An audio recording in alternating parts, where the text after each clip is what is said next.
আজকে আমাদের খুবই দুঃখ লাগে যে আমরা এই বিরুদ্ধ বয়সে আমাদেরকে এই রাস্তা দাঁড়াইতে হলো। সম্বোধন করতেছে 71 সালে আমরা দেশ স্বাধীন করেছি। তাহলে কি দেশ স্বাধীন এই করেছিল? আজকে যারা রাজাকার পরিচয় দেয় আমাদের সেদিন ভুল হয়েছে যে রাজাকারের নিচ্ছিন্ন করি নাই।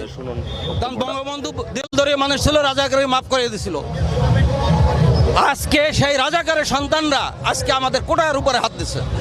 আমরা আইন মানি, কোর্ট মানি, প্রশাসন মানি, সর্বোপরি প্রধানমন্ত্রী শেখ হাসিনাকে আমরা মানি।